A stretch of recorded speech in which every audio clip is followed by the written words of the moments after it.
And the summary of these two readings with the psalm says, God has come to save us in Christ Jesus. He offers us peace, forgiveness, and healing. As we were saying about what does the Old Testament teach us, it's teaching us on how to hope, how to open up our minds, our imagination, and begin to see all that these things are promised us. The desert and the parched land will exalt. The steppe will rejoice and bloom. They will bloom with abundant flowers and so on. And it begins, and even tells us about our knees being strengthened, and that the lame will leap like a stag, and the tongue of the mute will sing. And this is, and the lion, no lion will be there, and nor beast of prey go up to be met upon it, and so on. So it gives us a wonderful way to use our imagination, but it's not just simply using our imagination, but training us to hope for something big and bigger. And then even the psalm, our God will come to save us.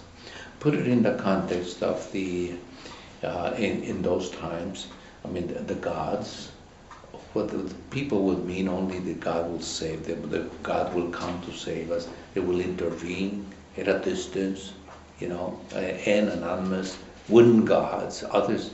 That's all they could think of. But here, now with incarnation, it's totally, it goes back to the psalm and changes the whole meaning, because now it says, our God will come to save us. We have incarnation. It is God himself, the second person of the Blessed Trinity, incarnate, and it is God who is in our very, very midst. So that the psalm has changed completely meaning because of the incarnation back. All these meanings behind here on the prophet Isaiah, now that we have Christ come, and then, so for instance, the eyes of the blind be open, he himself did it. The deaf, clear, yes, all this. We have God himself in it. So our hope in the training of us to hope for the big things is not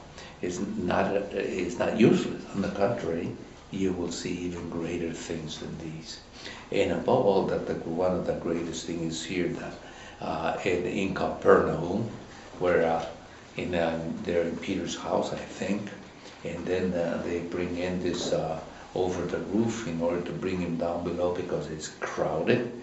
And right now we have the church precisely on that spot, and they have glass, so you can see down below the roofs and where Jesus and the whole crowds were, and then the church on top and above it, so you can see below and where that miracle took place, and to see now here is a person who is healed physically, and at the same time healed spiritually, sins forgiven, even more than we ever thought. Even the Pharisees and the teachers of the law, they said this is impossible, cannot be, and yet they had very little imagination.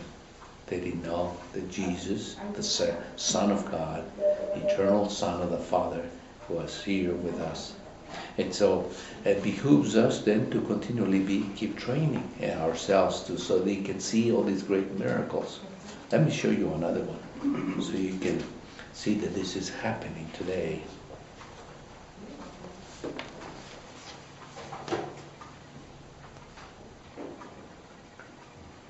Playing football with one leg. This is redemption. It's happening through charity, through love of neighbor. And not only that, you can see some more of them playing, what if a whole team with one leg.